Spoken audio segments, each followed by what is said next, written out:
Salut, c'est Antoine et je te souhaite la bienvenue dans cette nouvelle vidéo pour Poker et Stratégie. Avant de démarrer cette vidéo, n'hésite pas à mettre un petit like tout de suite, ça sera fait, ça prend une seconde, c'est hyper important pour moi, pour le référencement, puis pour m'encourager. Si tu veux, à la fin, tu pourras aussi me laisser un commentaire, ça me fait toujours plaisir. Review, on va faire un bilan plutôt de mes résultats de la semaine. À la fin, on va faire une review vite fait du plus gros pot perdu et du plus gros pot, des plus gros pots gagnés et perdus de la semaine. Voilà, donc tout de suite le bilan. Le bilan, il est flat, 1 euro que j'ai réussi à gratter ce matin sur Winamax. J'ai gagné 2 euros et quelques, même pas. J'ai joué un tout petit peu juste pour mettre le compte dans le vert, puisque hier j'ai réussi à remonter un peu sur Unibet. Toute la semaine, voilà, j'ai encore progressé sur PMU tranquillement. Sur Unibet, j'ai touché un peu le fond. J'ai dû perdre 7 caves au plus bas de la semaine. J'ai réussi à remonter hier. Voilà. Bon, voilà en gros pour les résultats. Je vais surtout expliquer ce qui se passe. Par rapport, d'abord, je vais commencer donc le. Alors, avant de passer à la suite, je vais donc montrer comme d'habitude, confirmer, 234,78.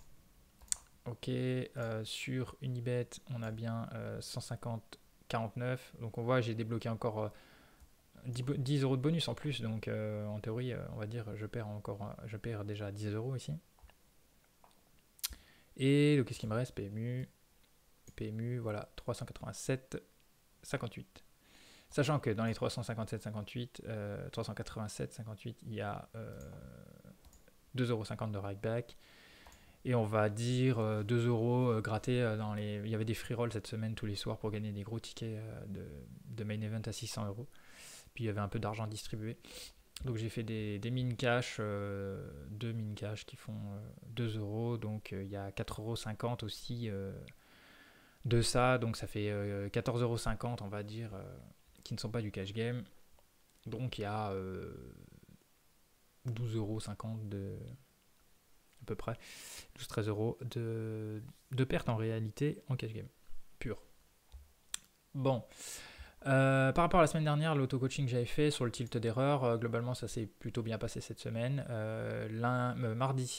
Mardi, j'ai eu de nouveau un petit réflexe de tilt d'erreur que j'ai réussi à contenir tout de suite grâce à ma checklist que j'ai mis en place. Les petites phrases d'impact et puis la petite fiche à droite pour me refocus sur l'essentiel pour bien jouer.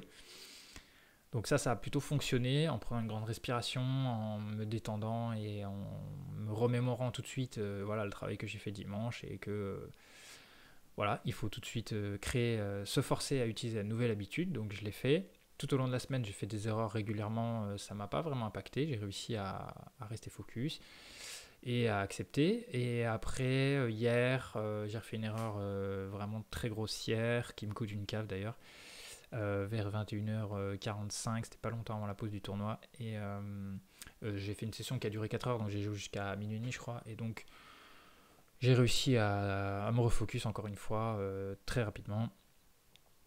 Même si là, ça m'a causé un peu plus de difficultés que mardi, mais j'ai quand même réussi à reprendre le fil et à gagner derrière 3-4 caves. Donc,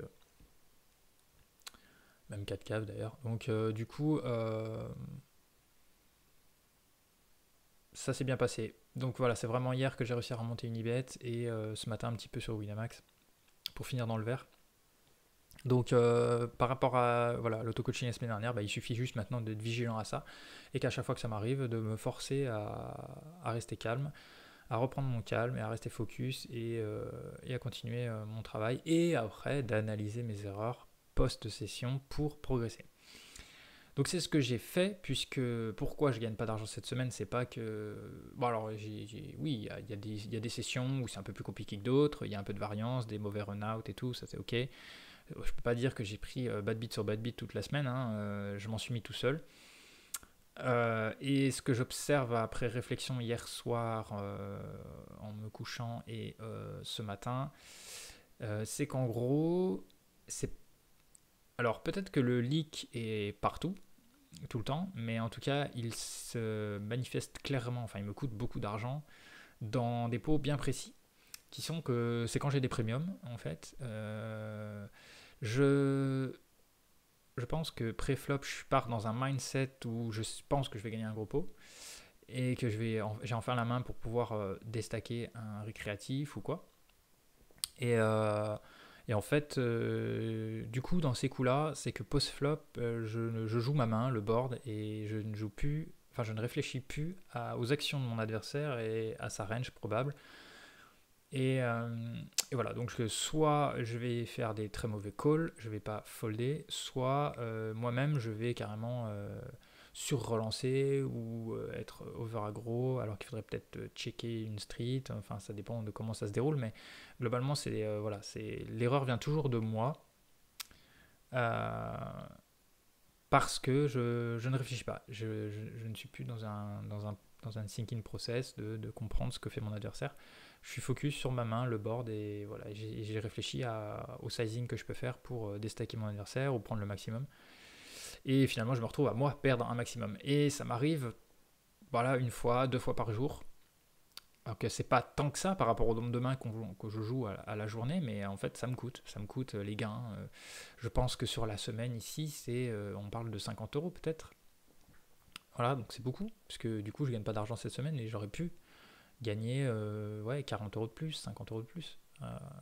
Alors, je vais pas sauver toute ma cave, évidemment, je vais perdre un petit peu, parce qu'au flop, on va toujours plus ou moins call, au moins une street, voilà, où ça va arriver river, donc j'aurais perdu le montant engagé pré-flop, flop et turn.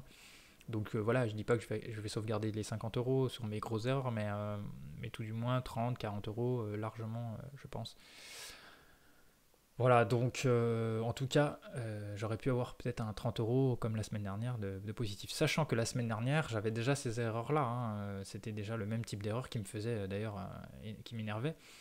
Voilà, donc ça fait 15 jours. J'ai pas résolu ça. Enfin, j'ai pas réfléchi suffisamment à ça puisque j'étais bloqué sur mon tilt d'erreur. Je voulais.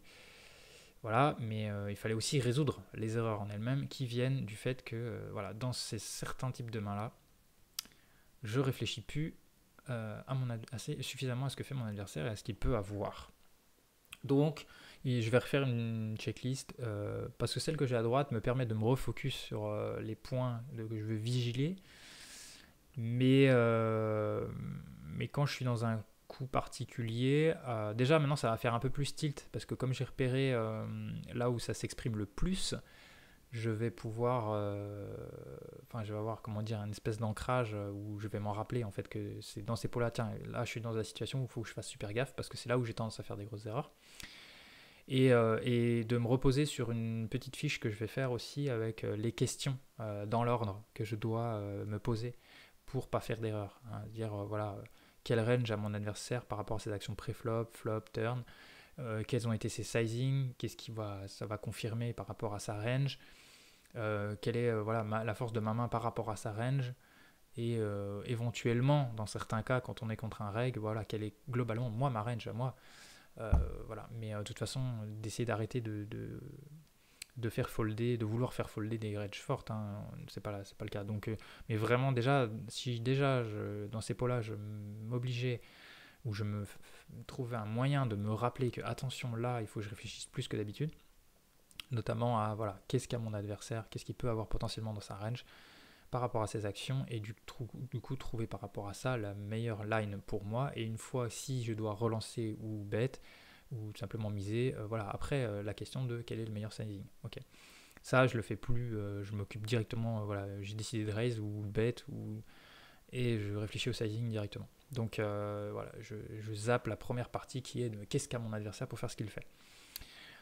Voilà, donc il suffit juste que je fasse ça et je pense que c'est réglé. Et ça me coûte un bras, sérieusement, sur 15 jours là. Donc si je fais pas ça, de toute façon ça sert à rien, j'arriverai pas à aller plus haut, c'est clair. Et puis on va le voir dans la dernière main de cette vidéo que voilà, c'est hallucinant les erreurs de débutant que je peux faire. Et encore une fois, c'est assez rare, c'est bizarre, c'est pas tout le temps. J'ai peut-être des moments de déconcentration, peut-être des moments de fatigue, de lassitude, je sais pas, où je me mets en automatique et voilà, ça me coûte. Donc voilà en gros le bilan de la semaine, c'est parti, on va aller voir tout de suite maintenant les plus grosses mains, alors j'en ai mis plusieurs, les plus gros pots gagnés.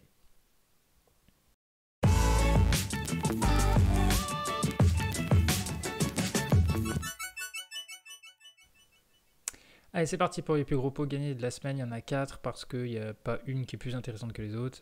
C'est des setups, donc j'ai décidé de les mettre. Je me retrouve donc, oui, voilà, big blind, le cut-off open, je 3 bet les as, il me 4 bet, je 5 bet.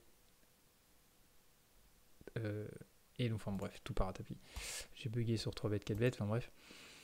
Et on tombe sur As-Roi, et il a fait son roi, mais ça a tenu.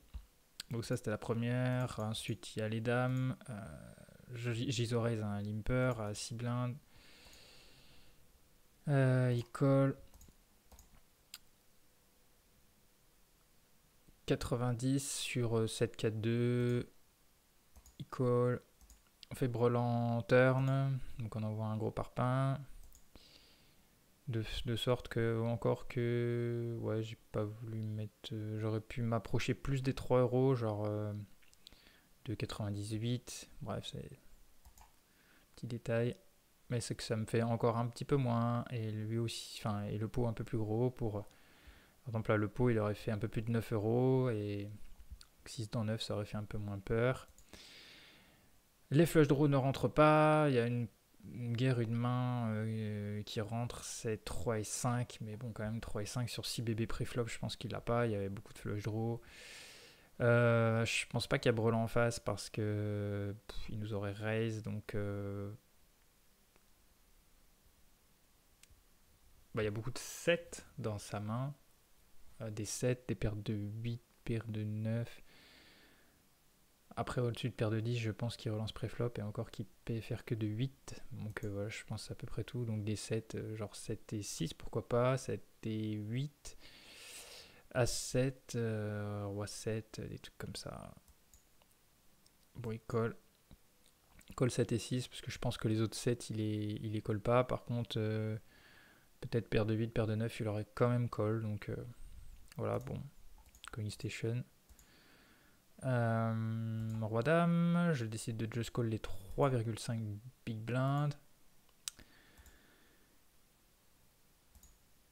C'est bête, demi-pot sur un board qui est quand même drawy, donc j'estime que, comme d'habitude, chez les récréatifs, quand on dépasse pas le demi-pot, c'est qu'on n'a pas, surtout sur un board drawy, c'est qu'on n'a pas la meilleure main. Donc il y a peut-être des as, mais des petits as, ils vont faire ça avec des petits as. Et puis sinon des mains intermédiaires, des random valet, 8. Ça peut être une paire de 10, ça peut être une paire de dames. Bon, je bloque les paires de dames et paires de rois, mais bon, il peut y avoir paire de dames, paire de rois, qui décide de ne pas lâcher l'initiative. En flush draw, il y aurait bien As. Non, parce que As-Dame de. Oui, As-Dame de cœur n'a pas trop peur, peut faire demi-pot aussi. Voilà, donc pour l'instant, je vais just call pour ma gutshot et mon backdoor flush. Et on a vis turn, on flop les nuts. Enfin, on touche les nuts. Et donc, c'est bête encore un peu moins de demi-pot. Donc, vilain, voilà, on voit, n'est toujours pas très confiant sur sa main, mais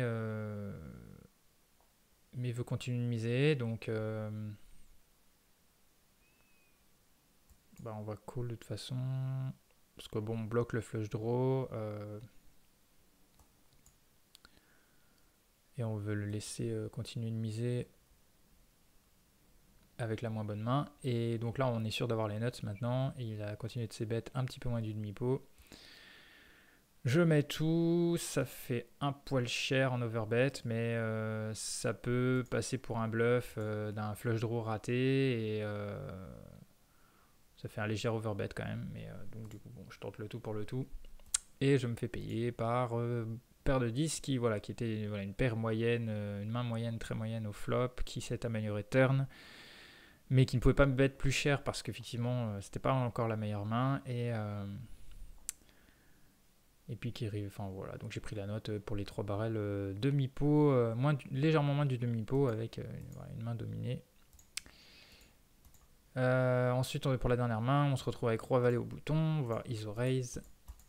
Alors là, tout le monde est rentré, les blindes. Ça facilite la tâche quand on flop directement la quinte. On a 3 checks, je sais bête.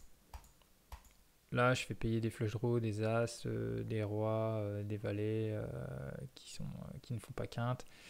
Et puis voilà, des as aussi, je sais plus si je l'ai dit. Là, je pense que chez Villain, bon, il n'y a jamais a priori paire d'as. Puisqu'il aurait surrelancé pré-flop visiblement, même si on l'a jamais vu. Bon, de toute façon, on a que 33 mains contre lui. Paire de dames, pas sûr. Tout le monde, tous les récréatifs ne 3 bêtent pas forcément paire de dames hors de position. B quand même. Alors, on va partir du principe qu'il aurait 3 bêtes. Donc globalement, il n'y a pas vraiment de full. Par contre, bon, il peut avoir le. Mais il n'y a qu'une seule main qui fait carré.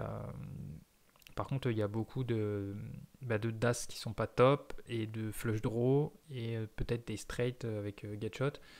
Donc on peut quand même encore value.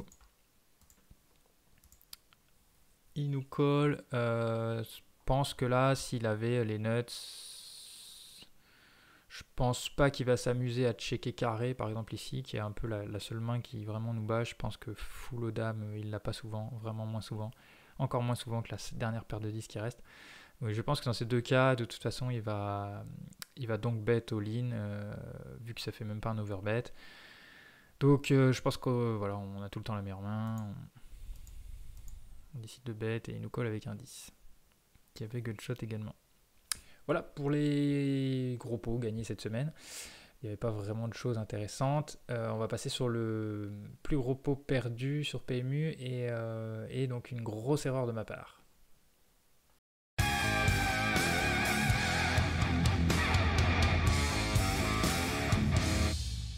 Ok, donc nous voilà avec Roi Dame au small blind. On a un limp cutoff, on va ISO, on est call par le big blind et par le limper. On a top pair, on s'est bête sur un board assez sec. J'ai mis demi-pot. Je suis call, enfin, je crois que c'est. Ouais, si c'est des. Je sais plus si je mets 55%. Doublette du 9, j'ai décidé de check parce qu'il a beaucoup de 9 dans sa range, mais il n'a pas que ça évidemment. Il peut avoir des 7 et 8. Il peut avoir. Alors je pense que non, paire de 10 plus il n'a pas. Est-ce qu'il aurait raise, il n'aurait pas limp dans ses 13% de PFR. Aussi, il y a une autre info qu'il faut noter ici, c'est que dans 100% des cas, jusqu'à présent, sur plusieurs occurrences, quand on check, on ne s'ébête pas turn et qu'il est en position, il va miser. Donc il va également bluffer ses tirages. On ne sait jamais, s'il a un backdoor flush, il va le bet. S'il a un backdoor quinte avec genre 7 et 8 par exemple, il va bet. S'il a, si jamais il a 5 et 4 suités ou s'il a 8 et 10 par exemple, une gutshot avec le 7, ça il va bet. Il va bet ses 9 bien sûr, il en a beaucoup de 9. Et après, je pense qu'il n'a pas As-Roi et je pense que après il peut avoir des rois moins bons que les miens. Roi Valet, Roi 10. Et il a aussi Roi 9. Donc je décide de check call, étant donné la stat aussi, voilà, avec 100% de toute façon il va faire ça. Mais sachant qu'au flop, dans les pots single race comme celui-ci, il fait le tri au flop, c'est-à-dire que 60% du temps il va fold, donc il garde 40%, donc en gros il garde ce qui a frappé le board. Donc du coup il n'est pas à poil quand il fait ça, mais donc c'est pour ça aussi qu'on retrouve une stat de 100% dans ces quatre configurations-là. Et ici sur ce 5, donc je vais rechecker bien sûr, et puis mon adversaire me met pot, donc pot en général... là on n'est pas sur un 3 barrel parce que bon c'est moi qui ai misé flop, mais il pot river souvent c'est de la value et en plus la stat que j'ai, je sais pas si je l'ai regardé en temps réel, mais en tout cas la stat que j'ai là c'est qu'il a 17% seulement d'agression river, donc ce qui veut dire que river il mise en gros que pour value.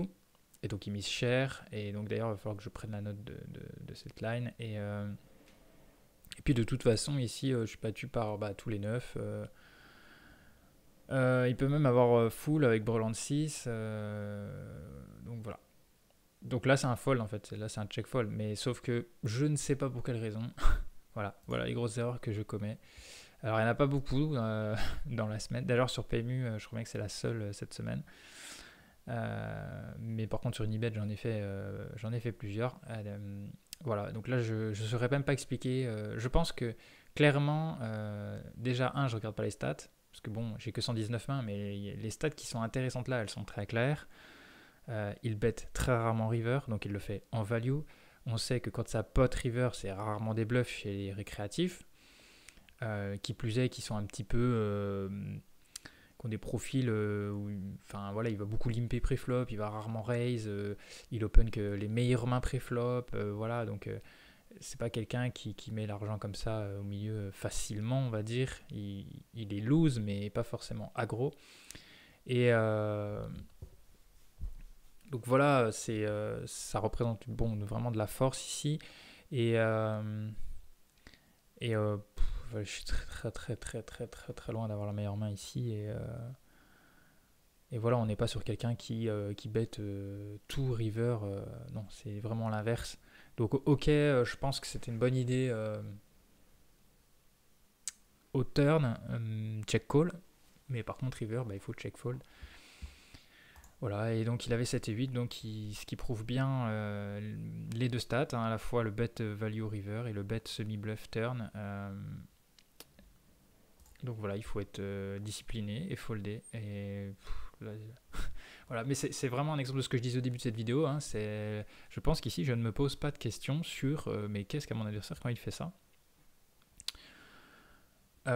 Et en plus, le flush draw n'est même pas au flop, il est turn, donc de temps en temps, il a flush draw, backdoor, mais il n'a pas que ça. Et donc voilà, et après en tirage, ou alors est-ce que j'ai plein de tables et que j'ai pas fait gaffe qu'également la quinte était rentrée, ce qui est possible aussi, mais de toute façon, enfin je veux dire, quand le mec pot river, faut prendre quand même tout la time bank pour dire oula, attends, il y a un gros pot là, il faut mettre son focus sur cette table là, quoi qu'il arrive. Je me cherche pas d'excuses, mais je pense que très clairement, c'est le leak que j'ai repéré toute la semaine. C'est que je ne me pose pas les questions. Voilà, j'ai envie de... Peut-être que ça fait un moment que j'essaie de le choper, ou les autres, je sais pas, je ne me rappelle pas du tout de ce coup.